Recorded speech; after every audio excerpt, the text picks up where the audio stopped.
Because you can shout for 10 years, Ruto must go, but And for he's you, not they going ask you, anywhere. so you have no formula for Ruto to go home, and you're saying he must go. How is he going? Do you know the person with the formula for Ruto to go home won't talk? He will be quiet, isn't it? Like now people are saying that Raila is the one who sent Gachagua home. Did you hear Raila standing anywhere saying Gachagua must go? No. He just kept quiet and he has gone. Isn't it? Did he say Malala must go? No. He just kept quiet. Malala is gone. He's gone. Isn't it? Have you heard him saying Moses Wetangula must go? No. He will go. You understand? You see, so this is just... Now that you are talking of Wetangula, I think... You know, Wetangula is his brother. Wetangula was my party leader at some point. Did I tell you how we gave him Ford Kenya? That should be a topic for another day. A very good afternoon and welcome back to Havana Media. My name is Boniface Owino, and as usual, I'm going to be your host for today. Now, today being a Monday, I'm very lucky to host two gentlemen here, and the conversation is going to be very much interesting. I know we want to go deeper and deeper into the discussion. The other time it was all about the snake. Today is all about going deeper and expanding on the happenings, not only in Kenya, but globally. Now, I have Professor Fred Ogola at the corner, and also Honorable Dan Lukurito. They are great gentlemen, as you all know. I'm not seeing any need of maybe giving them time to introduce themselves, because they've been in this platform over and over again. We know them. As I told you, that every Monday we'll be having conversation with them, especially the things that are happening in not only in the country, but all over the world, and not only specifically not in the area of politics, but we'll be expanding the global matter, education, all that, so that at least we can understand exactly what is happening. And today I want us to cover something that has been happening, or that happened during the US election, and how it's going to affect the African countries or the African continent as a whole, and the world itself. I'll start by asking Prof. Yes. The US election just happened last week.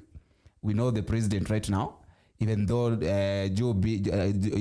we still have Joe Biden the White House up to January, I think. Yes. Until January. But right now, one thing I know for sure is that Joe Biden has got no power. Anything he says, it cannot be taken that much seriously, because he's not the president. Yeah.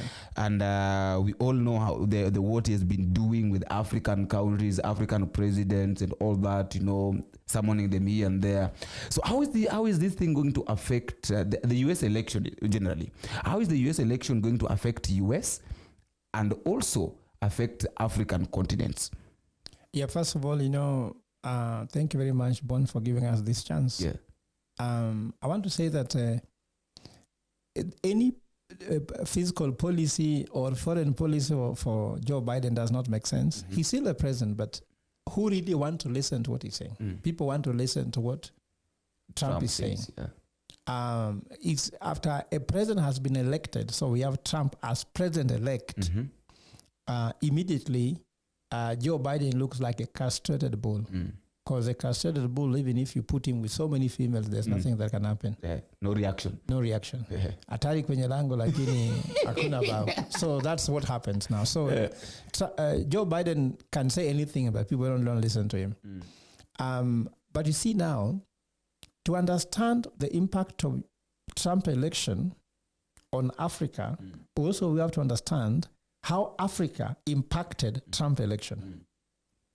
Remember that Trump is Republican, and Trump seemed to be talking as if he's against the blacks, isn't it? But if Trump has been talking as if he's against the blacks, why didn't we see a higher turnout from the black Americans to give Kamala Harris more numbers to beat Trump? Because Kamala Harris is black. How come she got less votes? Actually, 4.5 million votes less than the votes that was given to Joe Biden by the black Americans. Even Hispanics voted less for Kamala Harris to a tune of around 3.5 million. We saw that Joe Biden got 84 million votes to win the election. Kamala gets around 69. There are 68, 69 million votes. What happened? The turnout was very low, especially in the turf where Kamala Harris was supposed to win. You know, the blue wall never worked. The blue wall for the first time failed. So once the blue wall failed, the failure of the blue wall has a say on how African Americans perceive the Kamala Harris campaign. And let me put the following. There's been every on TV in America, and Americans have been complaining about the war that is being waged in the Middle East, the killings that was done. For example, you saw even the toppling of a Libyan president. So if you come from Libya and you live in the US, you become like almost an immigrant after Gaddafi was toppled by the Americans. What do you feel about the regime that toppled him? What do you think about Democrats that presided over the toppling of that person? Now you see in Kenyan election, it's been clear even during the Gen Z revolution that Americans were supporting William Ruto against Raila Odinga. How Americans welcome Ruto before the election in the US was like he was a king. He was the one to win the election. Now he was given a state visit in the US by Joe Biden. Kenyans are in the US who are even putting posters, and you know what they were saying, isn't it? Dan will go deeper on that. They were not very happy, isn't it? So as Ghanaians, so as Nigerians. And you see, these black Americans, black African Americans are coming from Africa. So how Americans are treating their countries back home affect them. And we have what we call black caucuses. Black caucuses are caucuses of all black people living outside their countries, but have sympathy for their country back home. Remember, the black caucuses came together to bring down apartheid. They were putting pressure on US and UK to ensure that South Africa is liberated from apartheid, and they were listened to. So the reason why the black African Americans did not wake up to really show sympathy for Kamala Harris and Joe Biden and Obama was because that the democratic policies were not so democratic to the African countries, and they did not have to give sympathy. The second thing, the white Americans had to be sympathizing with Kamala Harris by saying, let us vote for her because we want to show that we are supporting black also. They didn't have this to do because they already voted Obama. So they had gotten away from that voodoo. Is opposed to Kenya, where we say a Luo cannot be president. So it is Kenyans who one day has to vote a Luo, then another time reject another Luo to show people that we have no problem with Luos. We only have a problem with so and so. So Kenyans also have to, you see, these are things that you can draw parallel to. The same wrote an article why it was strategically important for Kenya to vote in NASA. Had they voted in NASA, they could have gotten away from this voodoo that Raila Odinga was the best president that never be, isn't it? But now, because they didn't vote him, you cannot actually say that. Americans have tried to experiment with Democrats, Republicans, blacks, whites, businessmen, like Trump is a businessman, and also politicians. Now, Trump is proving businessmen are better in politics than politicians. Because you see, Trump has made his money using Trump Towers and Trump companies. Elon Musk support him. All the billionaires came to support him. But why these billionaires not supporting the other camp? Because they didn't have, let's say, progressive policies. So that was very clear that you have to get away from voodoo. So there's no sympathy. In fact, blacks did not wake up to vote because they were not going to break any record. The record had been broken by Obama being president. So that's another reason why you see the linkages between the blacks and the voter turnout in the US. And if you look at the election taking place, there was a perception. I have some of my friends, because I lived in Washington, D.C. for some time, and I'm in touch with them. There was a feeling that some Africans were funding Democrats to win the election. And I can tell you, in Kenya, let's be honest, the president must have funded Kamala Harris. If, for example, Elon Musk gave $118 million, BAT, see BAT is in Kenya here, also funded Trump. Trump, isn't it? Now, do you think that even if William Ruto went to the US and offered some money to support the campaign, they will reject? If a businessman can support, what about a president? So the welcoming of William Ruto to be given a state welcome in the US, what was the Democrats getting in return? So even I'm sure there must be some friends of the sitting president who could even donate money. And you see, for example, the fact that we talk about Ndindi Nyoro talking about the 7.2 trillion shillings that cannot be accounted for. I would think that some of that money must afford its way into funding the campaign for Democrats. For the Democrats. I know Kenyans, the US told me they were aware of that. And that's why they wanted to show these people that you cannot be playing games with us here. You are telling us you have to support your own black person. And your policies back at home are hurting my mother, hurting my grandmother, hurting my brother who is looking for a job here, hurting the education system. So the democratic policies against the black people back home affected their electability because there are so many black African Americans who are voting in the US who will feel that this is not the right thing to do. And the wars they have waged, the coups they have supported, even the Gen Z revolution. You know, there were Gen Zs in Kenya who are communicating with the Gen Zs in the US. Yeah, that's true. And you know, remember also the Kenyan diaspora were also supporting the Gen Z revolution. So if they support the Gen Z revolution, then the Americans did not go on their side, but went on the side of the government.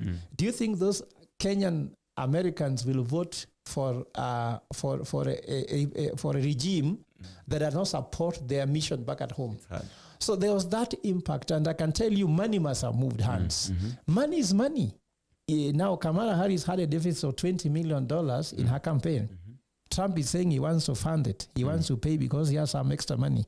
So if you went to the US and tell them, and give you $1 million, will they reject? They can't. And some Americans were giving as little as $5, $20, $30. So we also think that maybe these policies are happening. Then lastly,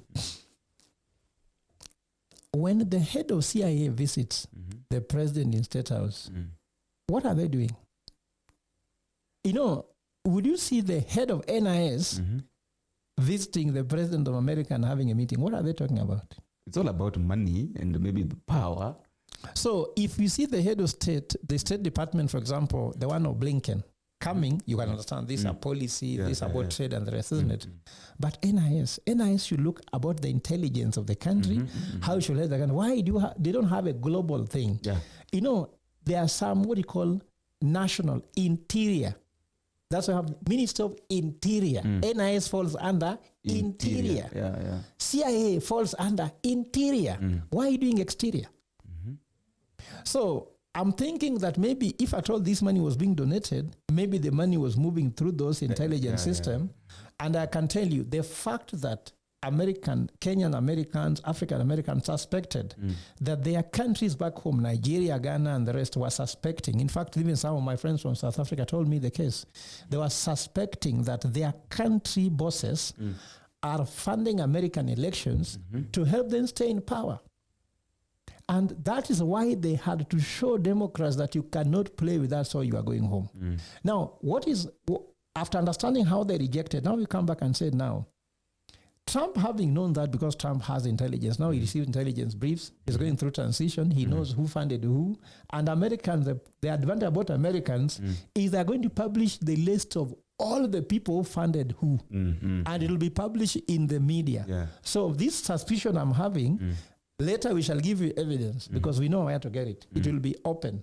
If they know they don't what hide Elon Musk anything. gave, BAT gave, Anderson gave, what the Microsoft gave, what Apple gave, we will know everybody who funded them. It will be transparent.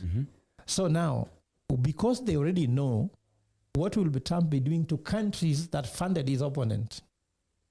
So Haiti, if Kenyan funded Democrats, isn't it? And then Kenya wants to work with America in Haiti. Do you think Donald Trump will care about it? So you see the issue of the trade negotiation between Kenya and the US. Yes. Joe Biden said he's negotiating with Kenya directly, but Trump before wanted to negotiate with East African community. So Kenya cheated East African community by going alone. Just for example, like ODM in Azimio went for UDA alone and left other people kwa makaa. Sivyo? Yeah. So Trump might say, let's kill all these negotiations and focus on how can we negotiate with the East African Community or AU, not negotiating with Kenya. And that could be a simple thing of rubbishing this AGOA program. So you realize that it will work. But what will remain substantive, which I can tell you, is that humanitarian support is never touched. Like I know, Kenya receives around 1.68 billion shillings, which is around 208 billion Kenya shillings in terms of humanitarian support. That might stay. If security is a concern for the US, so they might have that love-hate relationship, but they have to do it. And of course, the issue where the policies need to support Kenya as economically, Trump will only work if the interest of the US and Kenya is aligned. If not, they don't care. Deportation. 11 million immigrants with no documents will be deported from the US. Kenyans are among them. Those ones will be deported if Trump is serious. But now we don't know whether serious Trump is. So you realize that this will affect things. Education policy, health policy. This SHA thing, isn't it? It is, I hear it's happening with India. Trump can give a condition by saying, this SHIF can only work if we are having an American company working with you for transparency. We cannot put any money in healthcare system in Kenya for funding if you are dealing with the SHA over Dani. So it's a realizing alignment. But also we have to believe there's somebody who can maneuver. Do you think William Ruto can pick a phone call, like he said on his Twitter, he called Trump and they agreed they're going to work on Haiti and the rest. People say that's just propaganda, but nevertheless, Kenya needs to develop a good foreign policy, align it with American policy, and align it with the Republican foreign policy and fiscal policy for us to gain. But I'm not here to say we should fail. What I know is that if the president has got good people who can give him a good foreign policy and also a good fiscal policy, Kenya can withstand. But if not, when Trump sneezes, Africa catches a cold, isn't it? And Kenya might actually get COVID instead of just a cold. But if we protect ourselves, other countries will get COVID, but for us, we just get a small cold, which we can manage and move on. Yeah. Okay, Miss Honorable Dan. Professor, I've mentioned something. I would like to ask you a question, at least to elaborate this so that our viewers can also understand the issue of Haiti. And let me just read what William Ruto said concerning the phone call. That I have had a telephone conversation with the US president-elect, that is Trump. We discussed areas of mutual interest that are of benefit to the citizens of our two countries. I briefed President Trump on the Kenyan-led multinational security support mission in Haiti and possible areas of cooperation with the US government on this important conflict resolution initiative. So William Ruto is telling us that he talked with the Trump concerning the Haiti mission. He have not even gone deep to explain to us or maybe to tell us what the end result was, whether Trump agreed with it or he did not agree with it. And there is this issue that the US have told William Ruto to tell the policemen to back off the Haiti mission, because you know that the UN, the issue of the UN is to put peace in globally, I think. So there's high chances of the policemen that are in Haiti to be brought back to Kenya. What is your take? One, like I said before, I don't know any other way of judging a man other than by history, what he has done historically. You and I know William Ruto, our president. We know him very well. He has lied on most of the things he has said. maybe we should have a way of asking him to confirm, maybe by sending us a voice note of that discussion, so that we believe the talking actually happened. But judging from history, Ruto can wake up today and say anything. We actually lost trust in him when he failed to keep all the promises he had made. So I don't believe that until I get evidence. Sometimes as a leader, if you want to get credibility from your people, at least keep promises. Ruto has not kept even one promise. And Ruto has never stood with anything he said. In fact, I wonder whether he listens to himself. But that is all I'm saying about that. Now, going back to the issue of the American election and the new president, Trump. There was Trump 1. Now he's coming the second time. When we look at what Trump did when he was president before Joe Biden came in, we realize that Trump was mainly about American interests. So that tells you that he's most likely not to go into any deal or any agreement where America is not benefiting, and that is okay. He was elected by Americans, not the world. Not the world. So he has the right of focusing on the American issues. But then to agree with what Prof has said, and maybe something he left out. Who are these people who made sure that Trump went into power, despite all the mainstream media was projecting that he's losing by this margin and so on and so forth? Remember, there are those promises that were given by the Democrats, and there are those that were given by Republicans. And remember what I told you last time. These voters this time were just silent and watching as the Democrats sang about or supporting same-sex marriage and such like things, which didn't go down well with the majority of the rural population. The rural population are not like the urban population. And that is where I brought in the issue of how Moi used to win elections here in Kenya. It was an issue of simple majority. So the enlightened people like Professor Ogola here and the rest who have gone to school would go to the streets and shout, and the media thinks now they are winning. Only to lose during the real elections, because Moi knew how to reach the villages, which these other ones didn't know. Trump knew what would move the masses in the village, in the traditional American setting. And that is what made sure he's in power. Secondly, the issue of gender cannot be ignored. The first time, the other time we discussed, I mentioned that I thought it is only in Africa, and I told you maybe we will discover the Americans are more primitive than Africans. Maybe here in Africa we are more receptive to the leadership by both genders. But when it comes to the executive office of the president, a position as powerful as the world leader, this is looked at as the only link between the humans on earth and the supernatural world. That is the heavens and so on. In your mother's womb, I knew you. When you are putting together my bones, isn't it? Prophet says that. So somebody is going against Prophet Isaiah to give you gender after giving birth, telling you that I think you look more woman than a man. Sometimes you look like a man more than a woman. So then you go for gender transplant, isn't it? Then you go to transverse line, where you told that I think you look better if you dress like a man, than a woman, or you look better to dress like a woman than a man. These are the things where Democrats are trying to bring democracy where there is no democracy. There's no democracy in your agenda. You are male or female. It's not agenda. It's not a democratic issue. In fact, it's not even a negotiation. People should not be voting on who should be female or male. That is assigned by God. So I think Trump was more logical and more reasonable than actually the Kamala Harris campaign.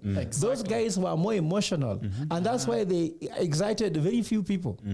They're excited, of course. 69 million people to believe an emotional thing is such a scam. But the point I'm trying to say here is that I find Trump more logical, more reasonable, and Trump knew his voters more than these people knew their voters. By saying, I'll build a wall in Mexico and all these things, Trump knew his narrative resonated with the people. Kamala Harris and the rest, they were just trying to look good, isn't it? Promise things which are just about like some people want to go to heaven. Trump didn't want to go to heaven. Trump wanted to become president. And he went to become president. You know, even Kamala Harris' speech, if you look at the Kamala Harris speech after losing the election, she looks a better candidate than Trump after winning the election. When Trump made his speech of acceptance, it was just like some kind of nonsense. But, you know, let me tell you what, Boniface. On average, Americans are not as educated as you think. So they listen to those things that Trump is saying, and they find those things more exciting. Because Trump is very logical and brief, straight to the point. He can say media in the US are all liars. And let me tell you, if you say media are liars, do you know how media has spoiled so many people's name in this country? Yeah, it's true. So if you say liars, the people who have been mistreated by the media can hear they are liars. Even then, they have written some things about which is not true. Like now, I saw somebody was throwing another media about me in Homa Bay that mimi ati nimechukua nguo ya Raila anatembea nayo. Ni kama mimi baba amechukua nguo, mtoto amechukua nguo ya mtoto yake anatembea nayo. Somebody came with the script. Yake. By the way, now that you brought this up, Prof, didn't you declare yourself the leader? I didn't declare I was anointed. You are anointed. And I'm one. Maybe that is why they are saying umechukua nguo ya baba. Sasa hiyo ni media sasa. The truth is, those are the emotional people. I'm looking at the facts. I was invited by local council elders, anointed in Dallas single, in Migori, in Kadem. Those are facts. Now hiyo mambo ya kusema sijui nguo ya mtu nini, sasa hiyo ni yao. Sasa hiyo ni media sasa. So Trump knows what people want to hear, and he went for it. Trump has money. Trump did analysis. Look at the voter mentality, and use the voter mentality to pass the message. Like you heard what he said, that I have not survived all that for nothing.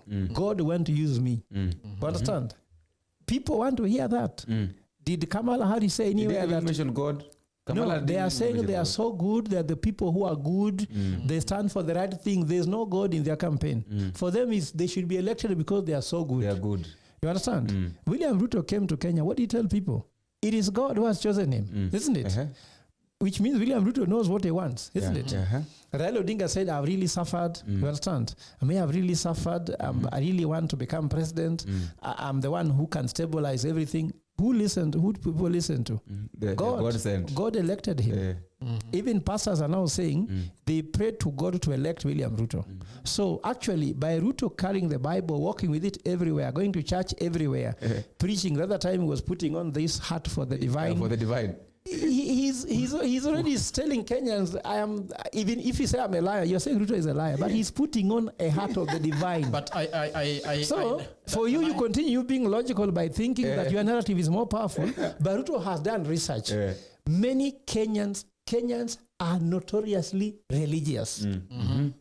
But for you are selling the card, I'm ethical. No. They don't want to even say God is making you president. Why do you talk about ethical? Don't say you are educated. Ruto does not talk about his PhD. He says that mimi ni mtu wa divine. Actually, he said he's an evangelist for the divine people. And for you continue saying that you want to be the president. For him, he's an evangelist for the divine people. So Ruto also has done research. Knows that all Kenyans, first of all, know that all Kenyans are liars. Isn't it? So who is the better liar? Who is the presidency? So for you to say Ruto is a liar, now let's ask Dan, in this set, who has never lied? You understand that? So when you come now to logic, Ruto will beat you in this logic. Then I'm telling Kenyans, and let me cut this, my words clearly. If Kenyans continue thinking the way they are thinking, Ruto will rule them forever. And that's why I'm telling you, it's time to offer leadership. That's why you saw me. I have moved away from activism. I want to offer leadership. I'm going to Zima and leave activism and focus on how can people of Kenya and the Eastern African region get better healthcare. How can they get better healthcare training whereby Eastern Africa will become the epicenter for training. That's more important than saying Ruto must go. Because you can shout for 10 years Ruto must go, but And for he's you not they going ask anywhere. you, so you have no formula for Ruto to go home, and you're saying he must go. How is he going? Do you know the person with the formula for Ruto to go home won't talk? He will be quiet, isn't it? Like now people are saying that Raila is the one who sent Gachagua home. Did you hear Raila standing anywhere saying Gachagua must go? No. He just kept quiet and he has gone. Isn't it? Did he say Malala must go? No. He just kept quiet. Malala is gone. He's gone. Isn't it? Have you heard him saying Moses Wetangula must go? No. He will go. You understand? You see, so this is just... Now that you are talking of Wetangula, I think... You know, Wetangula is his brother. Wetangula was my party leader at some point. Did I tell you how we gave him Ford Kenya? Maybe that should be a topic for another day.